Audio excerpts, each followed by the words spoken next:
এই মুহূর্তে চোখ রাখবো ব্রেকিং নিউজের দিকে। হুগলি শ্রীরামপুরে সুতো কারখানায় বিধ্বংসী আগুন। ঘটনাস্থলে দমকলের একটি ইঞ্জিন। এই মুহূর্তে যে ছবি দেখাচ্ছি রিপাবলিক বাংলাতে, শ্রীরামপুরে সুতো কারখানায় বিধ্বংসী আগুন, একেবারে দাও দাও করে জ্বলছে আগুন। এই মুহূর্তে সেই ছবি দেখাচ্ছি রিপাবলিক বাংলাতে ফার্স্ট অন। ঘটনাস্থলে এখনো পর্যন্ত দমকলের একটি ইঞ্জিন পৌঁছে গিয়েছে।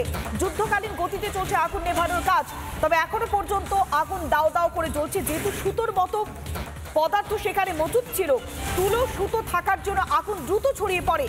বিশেষ করে দাহ্য পদার্থ এগুলো খুব সহজেই আগুন ধরে যায়, আর তাতেই আগুন মুহূর্তের মধ্যে ছড়িয়ে পড়ে। কালো ধোঁয়ায় ঢুকে গিয়েছে গোটা এলাকায়। এই মুহূর্তে সেই ছবি দেখাচ্ছি রিপাবলিক বাংলাতে ফার্স্ট অন। দমকলের একটি ইঞ্জিন ঘটনাস্থলে পৌঁছে গিয়েছে। আমরা সরাসরি যাব, আমাদের প্রতিনিধি সুজিত রয়েছে আমাদের সঙ্গে। সুজিত, এখন কি পরিস্থিতি?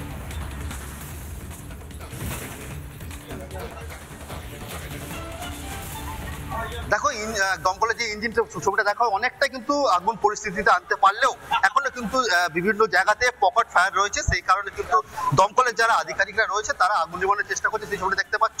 এবং আজকে যেহেতু এই সকালবেলায় আগুনটা লাগে, ভিতরে যেহেতু সুতো তৈরি হতো, সেই কারণে কিন্তু আগুনের যে আগুনের যে ভয়াবহতা অনেকটা বেড়ে যায়। একবার যদি আমরা ভিতরে ঢোকার চেষ্টা করি, দেখতে পাবো ওখান থেকে ছবিটা দেখাই। দেখো, দেখতে পাচ্ছ এখনো কিন্তু যারা এই ভিতরে কর্মীরা রয়েছে তারা কিন্তু ভিতরে রয়েছে। সুতোর যে ছবি দেখতে পাচ্ছ, যেহেতু এখানে সুতো তৈরি হতো, সেই কারণে আগুন কিন্তু নেভাতে বেগ পেতে হচ্ছে দমকলের আধিকারিকরা। আরেকবার যদি ছবিটা দেখো, যেহেতু কালকে পুজো রয়েছে, সেই কারণে যেটা সূত্রপক্ষ জানা যাচ্ছে, আজকে যখন কারখানা খোলা ছিল সকালে, তখনই কিন্তু এই আগুন লাগে এবং বেশ কিছুক্ষণ পর কিন্তু দমকলের আধিকারিকরা আসে, এমনটা কিন্তু স্থানীয় বাসিন্দাদের অভিযোগ। এখনো কিন্তু আগুন যে পকেট ফায়ার, সেই পকেট ফায়ার ভিতরে যেহেতু রয়েছে, সেই কারণে কিন্তু আগুন। কিন্তু একটা বিষয় তোমার থেকে পরিষ্কার হতে চাইবো, যখনই কারখানা খোলা হয় তখনই আগুন ছড়িয়ে পড়ে, কিন্তু সেই মুহূর্তে কোন শ্রমিক কি ভেতরে প্রবেশ করেছিল?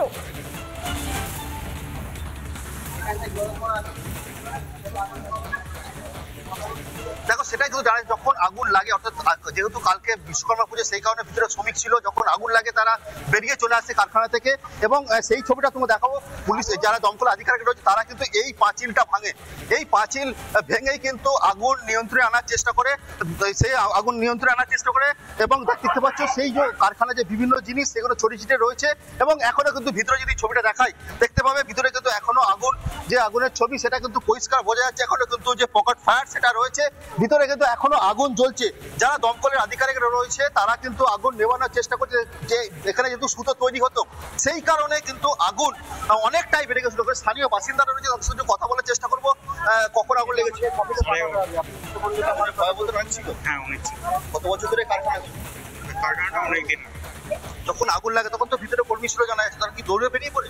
বেরিয়ে গেছে। স্থানীয় বাসিন্দারা যেমন জানাচ্ছে, তারা কিন্তু দৌড়ে বেরিয়ে পড়ে। এবং আরেকটা যদি ছবি দেখায়, এখনো যেহেতু পকেট ফায়ার রয়েছে, যারা দমকলের আধিকারিকরা রয়েছে তারা সেই পকেট ফায়ারটাকে যাতে কোনোভাবেই আর বড়ভাবে আগুন ছড়াতে না পারে, সেই চেষ্টাই করছে। এবং সেই ছবিটা দেখতেই পাচ্ছ। দেখো, এই যেহেতু ঘনবসতি এলাকা, সেখানে প্রচুর মানুষজন এখানে বসবাস করে, এবং তার পাশে এই কারখানা, সেই কারখানায় সকালবেলা থেকে যেহেতু আগুন এতটাই ভয়াবহ হয়ে যায়, চারিদিকে কিন্তু ধোঁয়ায় ঢেকে যায় গোটা আকাশ। যদি ছবিটা দেখায়, সেই কারণে কিন্তু সকাল সকাল এই ঘটনা পড়ার পর শ্রীরামপুরের এই জায়গাতে কিন্তু যারা স্থানীয় বাসিন্দারা।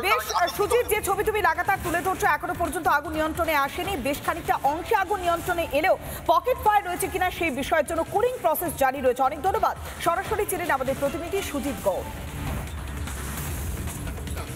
নানা ধরনের কন্টেন্ট দেখার জন্য লাইক করুন, শেয়ার করুন আমাদের ফেসবুক পেজ, সাবস্ক্রাইব করুন আমাদের ইউটিউব চ্যানেল।